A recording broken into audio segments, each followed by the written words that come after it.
Good morning, students.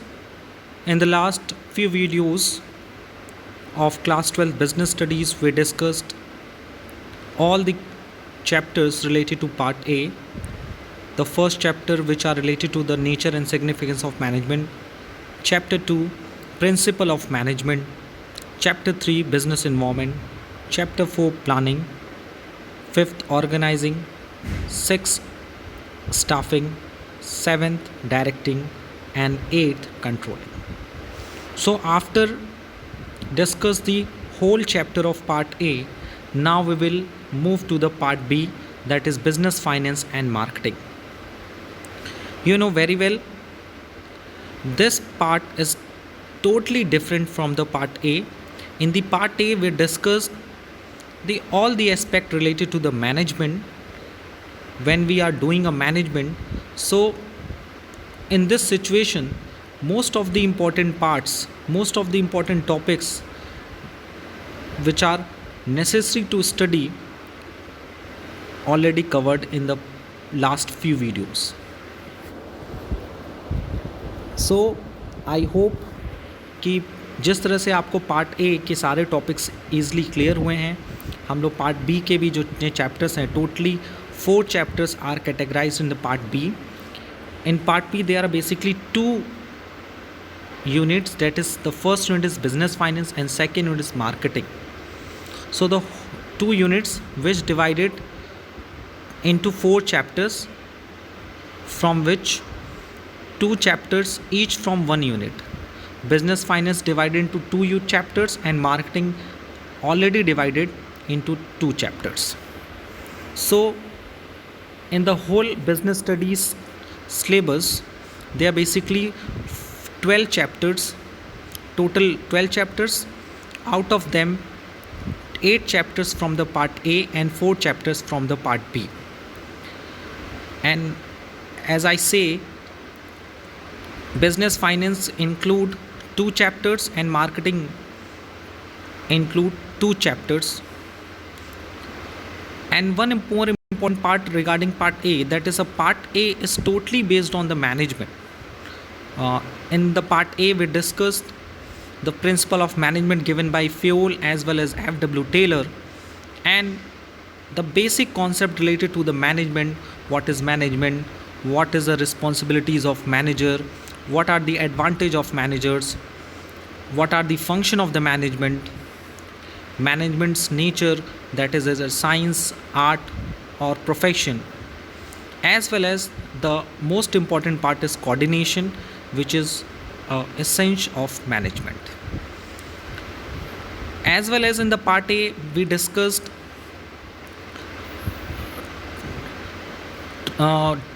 factors related to business environment. You know, our business is running in uncertainty. You know very well, change is the law of nature.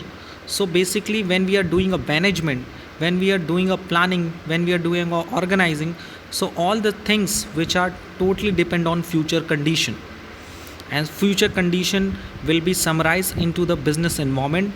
Business environment are included all those forces and powers which affects the business, but business cannot be controlled on these types of forces, like social environment, technological environment, legal environment, political environments, etc.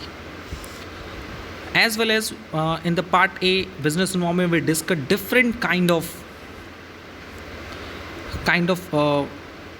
economic scheme, that is new economic policy 1991, demonetization, as well as we discuss the impact of demonetization.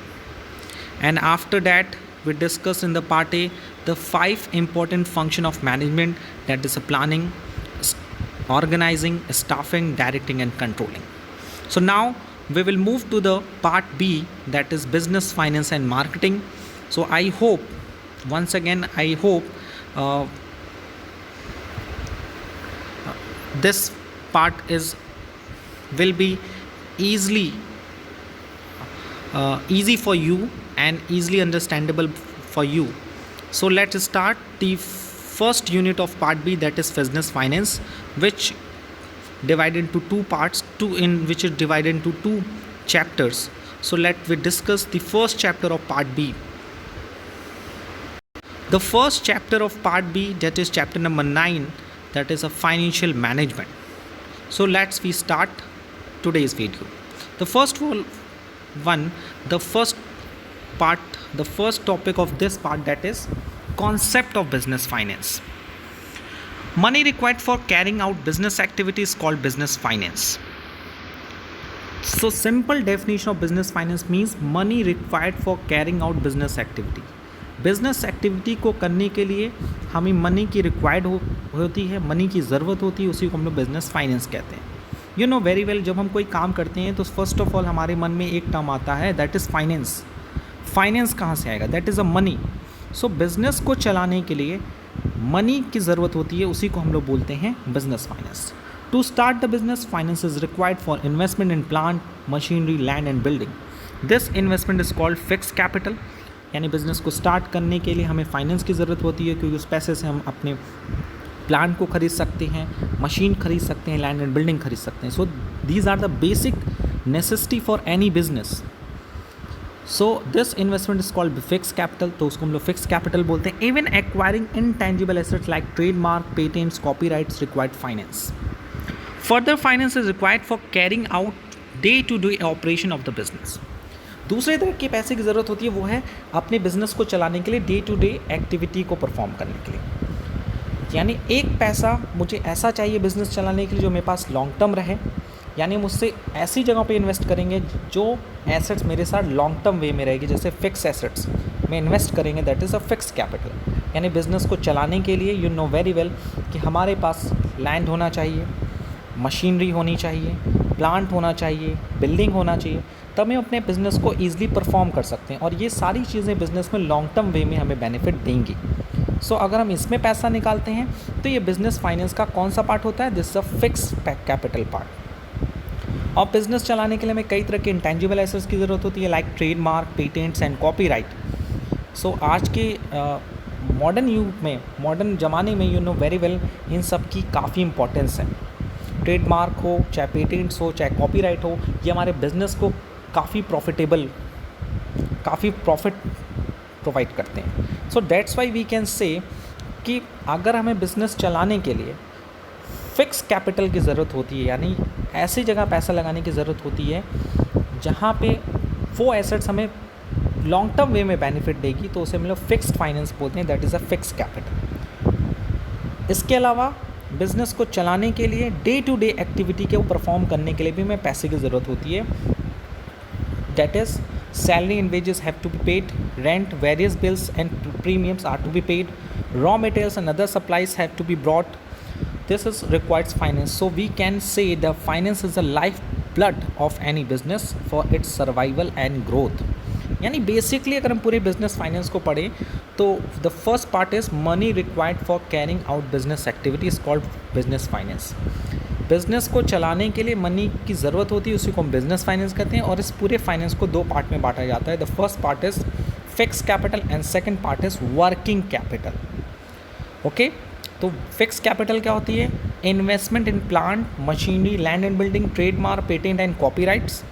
And working capital means finance required for carrying out day to day operation of the business. यानी business को day to day operate करने के लिए हमें working capital की ज़रूरत पड़ती है. फॉर एग्जांपल, अपने एम्प्लॉयज़ को सैलरी देना है, वेजेस देना है, जिस लैंड एंड बिल्डिंग में हम रह रहे हैं उसका रेंट पे करना है, कई तरह के बिल्स पे करने होते हैं, electricity bills, waters bills, house taxes, premiums पे करने हैं. अगर हमने अपने इंश्योरेंस करा के रखे हैं अपने गुड्स के, अपने एसेट्स के, तो उसके भी हमें इंश्योरेंस पे करने पड़ते हैं. And the most important part कि अगर हम गुड्स का बिज़नेस कर रहे हैं, मैन्युफैक्चरिंग का बिज़नेस कर रहे हैं, तो मैन्युफैक्चर करने के लिए हमें रॉ मटेरियल्स की ज़रूरत पड़ती है. विदाउट रॉ मटेरियल हम अपने गुड्स को मैन्युफैक्चर नहीं कर सकते, उसको सेल करके प्रॉफिट नहीं अर्न कर सकते. यानी बेसिकली अगर हम बात करें कि अगर आपको बिज़नेस को चलाना है तो फर्स्ट पार्ट आपके पास मशीनरी होनी चाहिए, मशीनरी को रखने के लिए एक बिल्डिंग होनी चाहिए. दूसरी पार्ट, तो इन सब पे आप जो बियर करोगे, जो इन्वेस्टमेंट करोगे, that is a fix capital. अब दूसरी बात, मशीन क्यों रखी आपने? प्रोडक्शन करने के लिए। अब मशीन में प्रोडक्शन कब होगा? जब आप उसमें रॉ मटेरियल डालोगे। रॉ मटेरियल आएगा कहाँ से? वर्किंग कैपिटल से। ओके, अब ये प्रोडक्शन करेगा कौन? Human being, that is a labour. Labour को आप क्या पे करोगे? Wages and salary, that's why. तो सैलरी एंड वेजेस पे कर रहे हो तो आप उसके लिए क्या पे कर रहे हो? वर्किंग कैपिटल बियर कर रहे हो। सो बेसिकली अगर हम बात करें तो हमारे बिजनेस में दो तरह की कैपिटल की ज़रूरत होती है, fix capital and working capital. Fix capital are required to the investment in plant, machinery, land and building, as well as the trademark, patent and copyright. Whereas in working capital, we want the finance required for carrying out day-to-day operation in the business. For example, salary and wages to the worker, payments of various bills and premiums. Okay, so this is a concept of business finance. Now we will move to the next topic, that is concept of financial management. अब इसके साथ एक word जुड़ गया, financial management, यानी finance के साथ management. The term is very difficult for you अगर आप इसको सुनोगे कि financial management, what is financial management. So basically अगर हम आपको बताएं तो it is a very simple concept. You know, business को चलाने के लिए आपके पास क्या होना चाहिए? फाइनेंस होना चाहिए। उस फाइनेंस को आप कहाँ लगाओगे? सर, या तो फिक्स कैपिटल में लगाएंगे और एक वर्किंग कैपिटल में लगाएंगे, तभी तो बिज़नेस हो पाएगा और तभी हम प्रॉफिट अर्न कर पाएंगे। यानी पहला चीज़, the first part of the finance is money, यानी पैसा होना चाहिए, पैसा होना चाहिए। क्लियर? दूसरा पार्ट क्या कह रहा है? पैसे को हम इन्वेस्ट करेंगे। यस सर, इन्वेस्ट कहाँ कहाँ कर सकते हैं? अभी मैंने बताया, फिक्स कर सकते हो, वर्किंग में कर सकते हो। फिर तीसरा, इन्वेस्ट कर रहे हो क्यों? ताकि उसको आपको क्या मिलेगा? उस पर प्रॉफिट मिलेगा, आपको उस पर कोई ना कोई रिटर्न मिलेगा। यही है financial management. It is a financial management. What is financial management? Financial management is concern with optimal procurement as well as usages of finance. यानी पैसा मिला, उस पैसे का ऑप्टिमल प्रोक्योरमेंट और उसका यूजेज होना चाहिए। यानी पैसा एडिक्वेट मिलना चाहिए, कम रेट पे मिलना चाहिए, एज वेल एज उसका इन्वेस्टमेंट से आपको ज़्यादा फ़ायदा होना चाहिए। यानी यू नो कि दो चीज़ें financial management is very important, that is a procurement of funds and number 2 investment of fund. Okay, procurement of fund ये बताता है कि पैसा कहाँ से आएगा और इन्वेस्टमेंट ऑफ फंड ये कहता है पैसा कहाँ जाएगा। अब रही बात पैसा कहाँ से आएगा, तो you know very well in the class 11th business study, you know very well, आपने स्टडी भी किया है कि कंपनी जब भी कोई बिज़नेस स्टार्ट करती है या कोई बिजनेसमैन कभी कोई भी बिज़नेस स्टार्ट करता है तो उसके पास फंड रेस करने के दो ऑप्शन होते हैं। एक इक्विटी का ऑप्शन होता है, एक बोरोड का ऑप्शन होता है। यानी he have a two option for the procurement of fund, that is equity and second is a borrowed. What is equity? Equity means पैसा वो कहाँ से ले सकता है? अपने ओनर से ले सकता है, शेयर होल्डर से ले सकता है। एंड सेकेंड बात बोरोड की आती है तो लोन ले सकता है, लीज पे पैसा ले सकता है। So there are various sources of fund as well as usages of finance. Financial management सिर्फ एक बात पे ध्यान नहीं देता कि पैसा कहाँ से आएगा, it will also focus on the where we use such kind of finance, यानी हम उस पैसे को कहाँ यूज़ कर रहे हैं। यानी पैसा आए, कम रेट पे आए, हमें उस पर कम डिविडेंड देना पड़े, हमें कम उस पर इंटरेस्ट देना पड़े, एज वेल एज हम उसको जहाँ इन्वेस्ट करें, इन्वेस्ट हम कहाँ करेंगे, या तो फिक्स कैपिटल में या वर्किंग कैपिटल में, तो इतना प्रोपोर्शनेट उसका यूज़ होना चाहिए, इतना इफेक्टिवली उसका यूज़ होना चाहिए कि हम उस पर रेट ऑफ रिटर्न ज़्यादा मिले। यानी हम फिक्स कैपिटल पे इन्वेस्ट कर रहे हैं तो उस पर हमें फ़ायदा होना चाहिए। यानी हमारे पास ज़्यादा मशीनरी होंगी तो ज़्यादा प्रोडक्शन होगा, ज़्यादा प्रोडक्शन होगा तो ज़्यादा सेल होगा, ज़्यादा सेल होगा तो ज़्यादा प्रॉफिट होगा। वेयर एज रॉ मटेरियल पे भी फोकस करना चाहिए कि रॉ मटेरियल ज़्यादा होगा तो हम ज़्यादा प्रोडक्शन कर पाएंगे। सो हमें बैलेंस लेके चलना है, ऑप्टिमम यूटिलाइजेशन की बात की जा रही है यहाँ पे। यानी what is the basic concept of financial management? Financial management gives opportunity to every manager that is optimal utilization of finance as well as the procurement of fund. The second line, it aims at reducing the cost of fund procured. The first part, यानी जो पैसा आप procure का मतलब होता है जुटा रहे हैं, ला रहे हैं, यानी जो पैसा आप जुटाएंगे उसकी कॉस्ट कम होनी चाहिए, reducing the cost, keeping the risk under control and achieving effective deployment of such fund. और दूसरी बात कह रहा है कि आपको उस पैसे को ऐसे इन्वेस्ट करना है कि रिस्क आपके कंट्रोल में हो और उस पर आप ज़्यादा से ज़्यादा रिटर्न अचीव करें। यानी फाइनेंशियल मैनेजमेंट दोनों पार्ट पे ध्यान देता है, पैसा कहाँ पे आएगा, आ रहा है तो उसका कॉस्ट कम होना चाहिए, एंड जहाँ हम पैसा लगा रहे हैं, जहाँ हम पैसा इन्वेस्ट कर रहे हैं, वहाँ रिस्क हमारे कंट्रोल में हो, एज वेल एज उससे जो भी रिटर्न आए वो हाई रिटर्न हो in comparison to the procurement, तभी तो हम फ़ायदा अपनाएंगे। अब बैंक को देख लो, bank is a best example of financial management. Bank क्या करता है? Through the deposit scheme, saving account से, करंट अकाउंट से एंड रिकरिंग अकाउंट से, their various kind of account से वो पैसा अरेंज करता है, यानी प्रोक्योर करता है, और आपको minimum rate of interest provide करता है, और उस पैसे को वो एज अ लोन अपने बैंक होल्डर्स को या डिफरेंट प्रोजेक्ट्स में इन्वेस्ट करता है, और उस पर उसको high rate of interest provide होता है।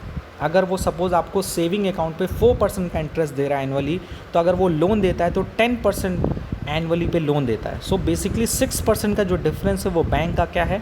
प्रॉफिट है। So financial management focus on the procurement of fund at lowest cost, at a minimum cost, and the using of such finance at a higher return with minimum risk. What I'm saying, financial management focus on procurement of fund at minimum cost and uses of such finance at maximum return with minimum risk. So I hope आपको ये line से clear हो जाएगा कि financial management का basic concept क्या है। तो next para is financial management is also concern with the duties of the financial manager in the business. यानी फाइनेंशियल मैनेजमेंट को लेकर फाइनेंशियल मैनेजर की कुछ ड्यूटीज़ होती हैं, आइए उस पर डिस्कस करते हैं। The first duties, the first work function of financial management, that is identifying various sources of finance in terms of risk and there cost. यानी सबसे पहले हमें ये डिसाइड करना होता है कि हमें पैसा कहाँ कहाँ से मिल सकता है। ये हम फाइनेंस की जगह पैसा वर्ड यूज़ करें, दैट इज़ मनी। यानी मनी के क्या क्या सोर्सेज हैं in terms of risk. Risk का मतलब कोई हमें पैसा दे रहा है, ओके, और वो उस पैसे को मैंने कहीं इन्वेस्ट कर दिया, रॉ मटेरियल्स में इन्वेस्ट कर दिया या फिक्स कैपिटल में इन्वेस्ट कर दिया। रिस्क का यहाँ मतलब है कि वो पैसा एक सर्टेन टाइम के बाद ही सामने वाला बंदे को लौटाया जाए। अगर वो बीच में ही आकर, प्रोडक्शन साइकिल के बीच में आकर पैसा रिटर्न कर मांगने लगेगा तो हम उसको कैसे दे पाएंगे। सो यहाँ रिस्क का मतलब ये है कि आपके पास मिनिमम टाइम अवेलेबल हो ताकि आप उस पैसे से पैसा जनरेट कर सको।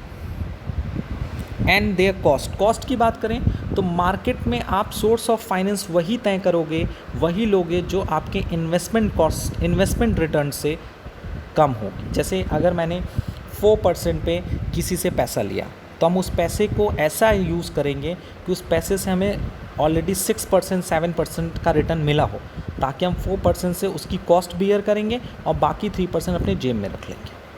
सो आई होप ये बात समझ में आई होगी।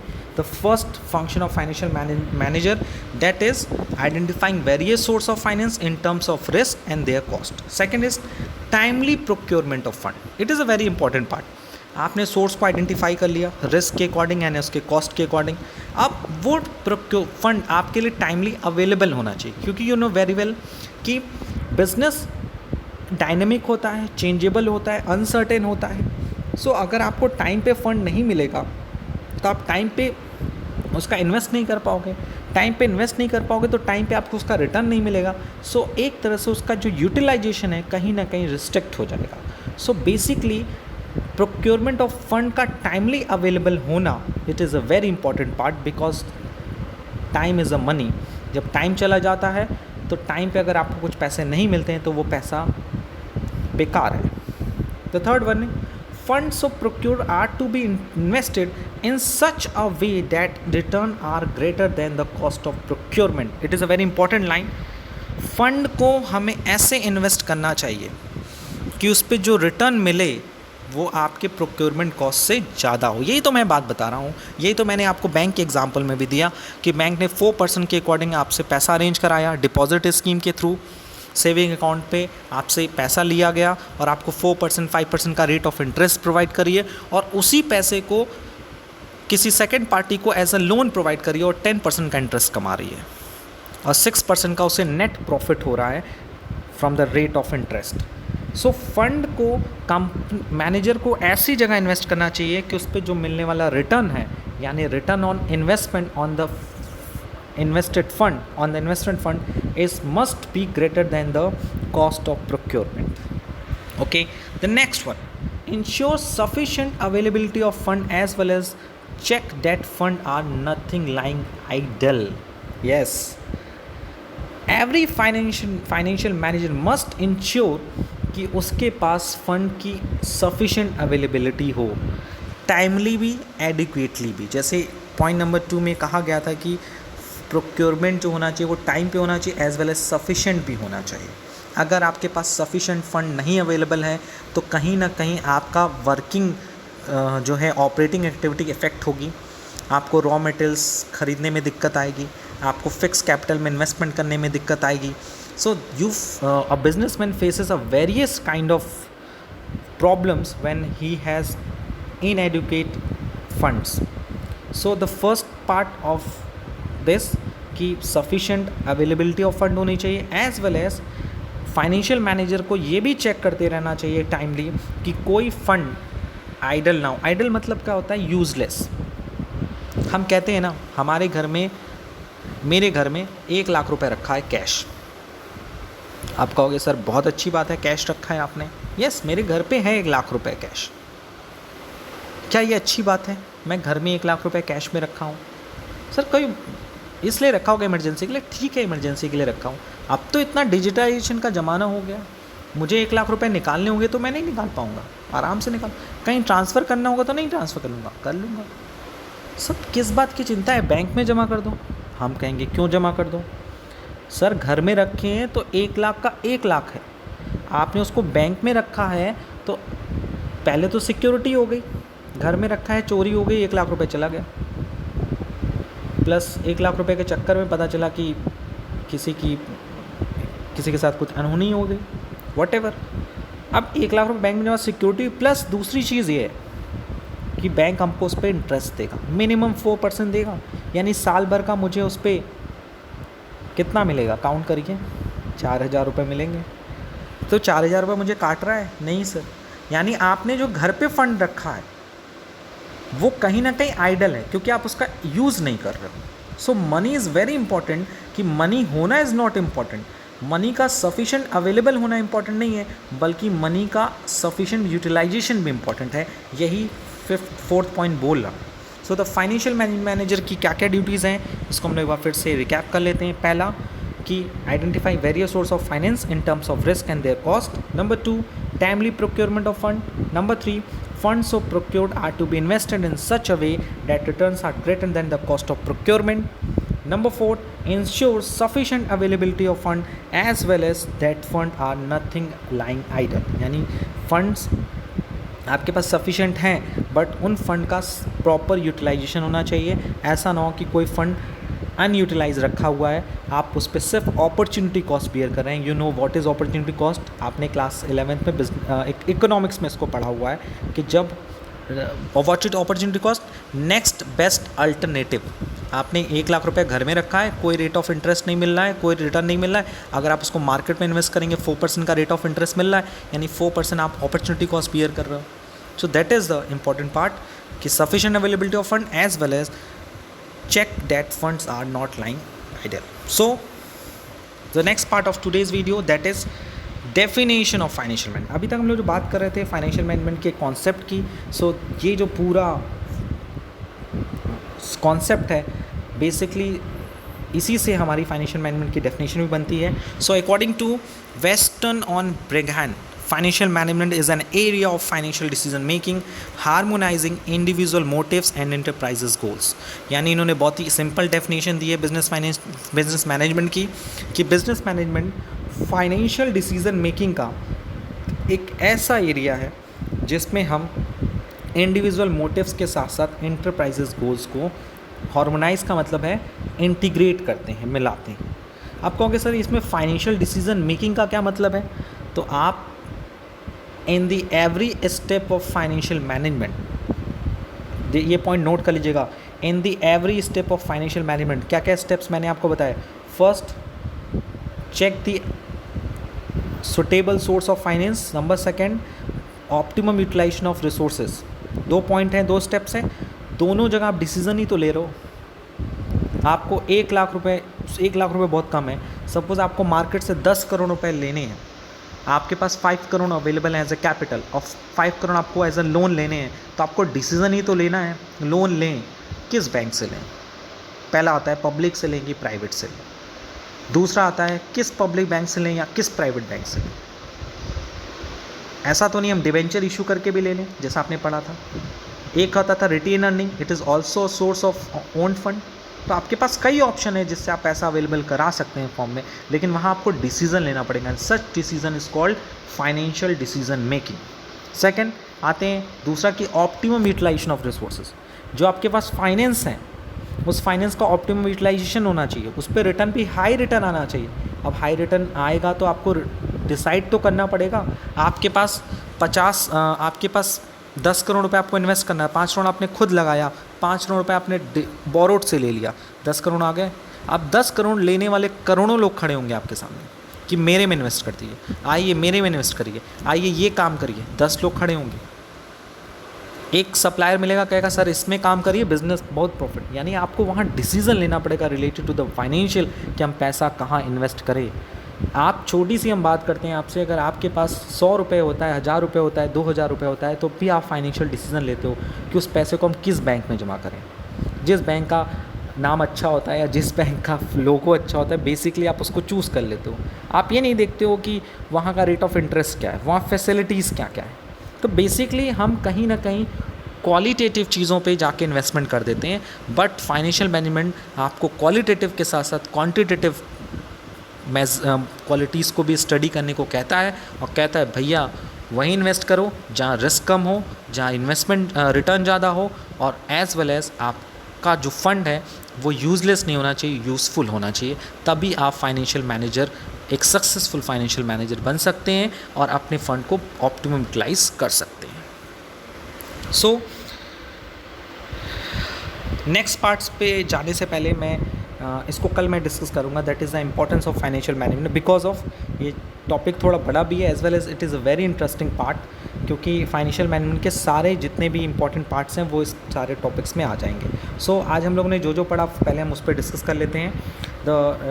फर्स्ट ऑफ ऑल हमने आज के दिन today we will started the part B the first chapter of part B which is also the chapter number 9, because 8 chapter हमने पार्ट ए में डिस्कस कर लिए हैं और पार्ट बी में चैप्टर नंबर 9 से स्टार्ट है, that is financial management. It is the first chapter of part B. What is business finance? तो simple way we can say money required for carrying out business activity is called business finance. They are basically 2 types of investment of the finance, that is in the fixed assets, tangible and intangible. It is known as fixed capital investment, and finance is required for carrying out day-to-day operation of the business, and such kind of finance is known as working capital. Thereafter we discuss the concept of financial management. So financial management is concerned with optimum procurement as well as uses of finance. Okay, and it aims reducing the cost of funds procured and keeping the risk under control and achieving effective deployment of such fund.